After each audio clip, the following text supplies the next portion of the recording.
प्यारे बच्चों, इस वीडियो के माध्यम से हम हिंदी व्याकरण का एक महत्वपूर्ण टॉपिक करेंगे, अलंकार।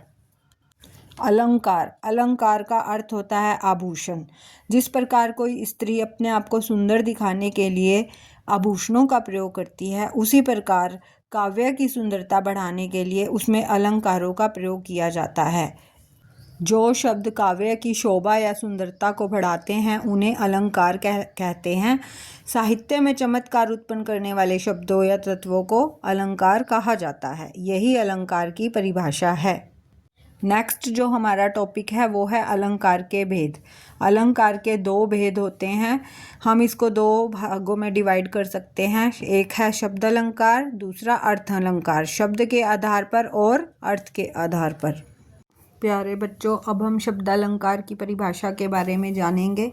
जहाँ काव्य में शब्दों के प्रयोग ध्वनि या वर्णों की आवृत्ति के कारण विशेष चमत्कार या सौंदर्य उत्पन्न होता है, उसे शब्द अलंकार कहते हैं। शब्द अलंकार शब्द आधारित होते हैं ध्वनि या वर्ण पर।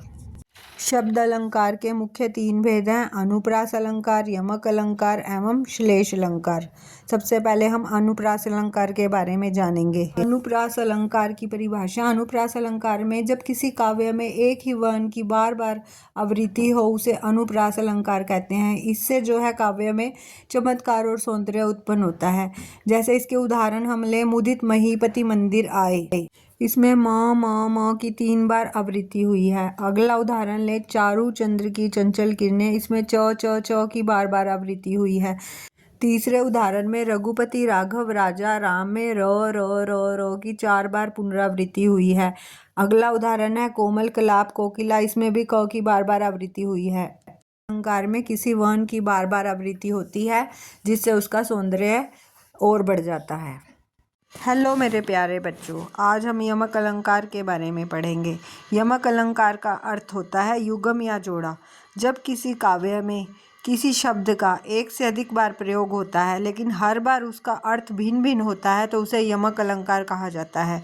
इसका बड़ा कॉमन उदाहरण है काली घटा का घमंड घटा। यहाँ पर घटा घटा शब्द 2 बार यूज हुआ है। पहली घटा का अर्थ है बादल और दूसरी घटा का अर्थ है कम होना। दूसरा उदाहरण है सजना है मुझे सजना के लिए। तो ये जो पंक्ति है इसमें सजना वर्ड पहला खुद को सजाने के लिए है और दूसरा सजना पति के लिए है।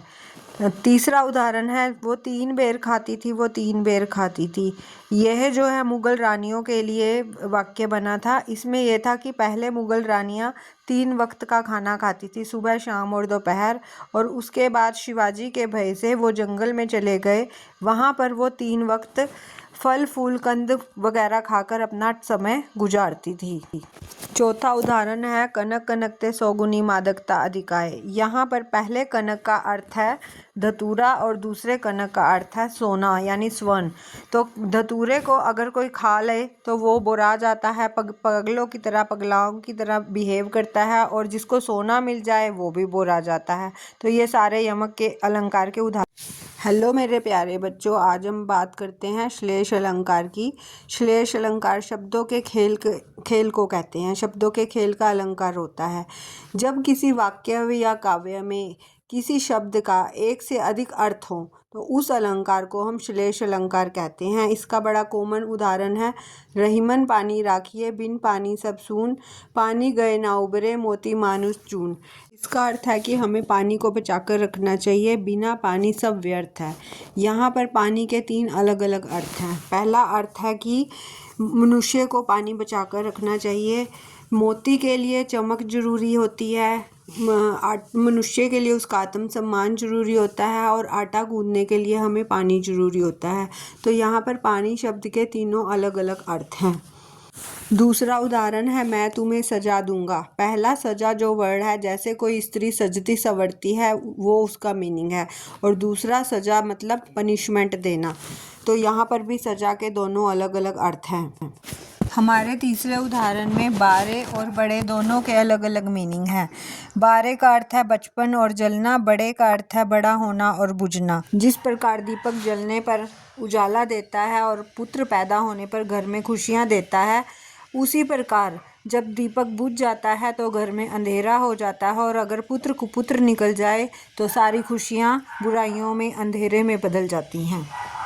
यहाँ बारे और बड़े एक ही बार प्रयुक्त हुए हैं, लेकिन उनका मीनिंग अलग अलग है, अतः यह श्लेष अलंकार का उदाहरण है।